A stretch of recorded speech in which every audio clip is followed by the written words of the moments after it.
Dear Cameron, I have a confession. I have superpowers. It's true. No, I don't spin spider webs or have X-ray vision, but I do have superpowers. They have been instrumental in any kind of success that I have achieved. I use them every day with everyone I meet, and I cannot turn them off. What are these superpowers? How did I get them? This is my origin story. Dear Cameron and all fellow imposters, last week we talked about depression, and today I would like to tell you how I have dealt with mine. Now, this is just my story about my experience. This is in no way me preaching about the right or wrong ways of dealing with this kind of stuff. What I do hope to show you today is how one question, one simple shift of perspective can change an entire life. It was early 2007. It was raining. I was a sophomore in high school, and I was sitting in the passenger seat of my mom's car, staring out of the window at the library. I had been struggling with depression-like symptoms for years. Panic attacks, anxiety, dark thoughts, severe mood swings, and aggression were a very common part of my life, and I had kept it a secret from everyone I knew. As my mom rifled through her things trying to find the library cards, I stared at the water droplets on the glass of the window.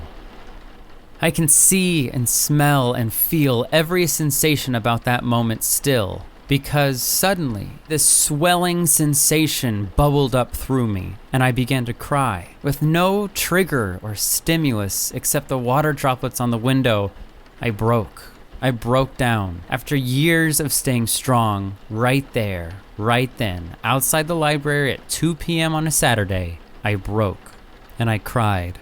My mom was terribly worried and she tried to calm me down. When I was finally able to speak, I said those words that still echo through my timeline. Mom, I don't think I'm okay.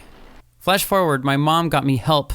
I saw some professionals and I was diagnosed with depression and an anxiety disorder. I was to start talking to a counselor twice a week. Now my counselor's name was, let's just call her Mercedes. Mercedes was a student counselor. She was getting her hours in schooling to become the full-fledged thing, but for all accounts, I was her first ever patient. And it was a nice feeling because I had never done this before and neither had she. So it felt like we were kind of making up the process as we went along, that we were working through this together. And it made me feel like I could really be open with her. And looking back, I am so grateful for this. I met with her twice a week for quite a while. I kept a journal and tried to take better care of myself, but that anxiety was always there. And I felt that at any time I might find myself slipping back into that dark place. Then everything changed. One day in one moment. I think it was a Thursday afternoon. It was fall and I was meeting with Mercedes in her office. I talked about how frustrated I was at myself, that this enemy of mine, my anxiety, was just too persistent. It was just too strong, and how most days it felt like I could never beat it for good. Mercedes put her notepad down and she asked me a question just off the cuff, and it changed my world. She said, well, let's look at this a different way. What are some things you like about this enemy?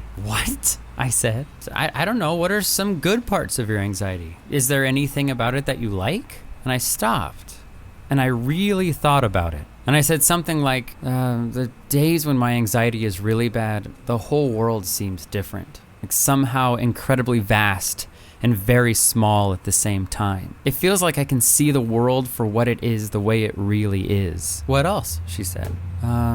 I see people differently. When I hug someone or look them in the eyes, I can feel it. Not imagine, but I can really feel all the childhood heartbreaks and the disappointments and all the fear. If you look, you can see the lifetime of living right there in their eyes. It's an awful feeling, but somehow it feels really important. What else? She said. I feel like I can see and hear everything. Like my awareness is just through the roof. When I'm on the verge of an anxiety attack, it's like I can feel when something moves in the room, even if I can't see it. I feel connected to everything, like everything is alive, like the walls breathe along with me. It's actually really scary. And sometimes I feel like I can run forever, ever, ever. Or play guitar until my hands bleed, or sing until the end of the world. I feel unstoppable. Mercedes was writing all this down, and without even looking up, she said, geez, when you put it like that, it sounds like you have superpowers. And when she said that, the entire landscape of my worldview and how I saw myself shifted and rearranged to make room for this new idea. This weird, uncomfortable, absurd notion. My depression, my anxiety is my superpower? It transformed how I looked at everything and how I felt about myself. I was changed, but I wasn't fixed.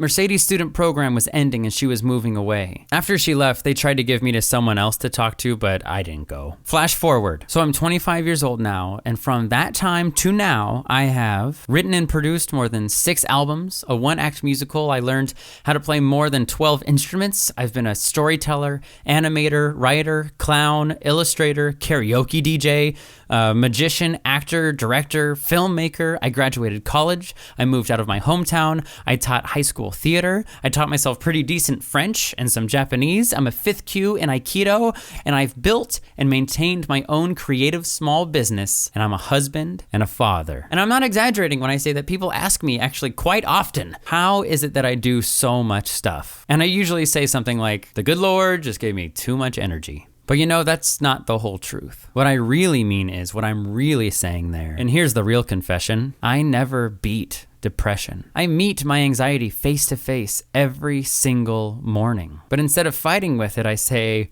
right this way. And I direct it right into my work. Is it easy? No. Is it fun? Actually, more than you think. And even though I'm always exhausted, I have found that the only time I actually really struggle with my anxiety is when I stop. When I get bored. So I just keep going, keep learning, keep creating. So yes, the good Lord did give me too much energy, and it has made all the difference. Now, like I said, this is not me preaching the right way to deal with anxiety and depression. I'm actually fairly certain that this mindset will not work for 99% of people. But what I'm hoping is that maybe, just maybe, that someone in that 1% will hear this podcast and their mountains will start to move.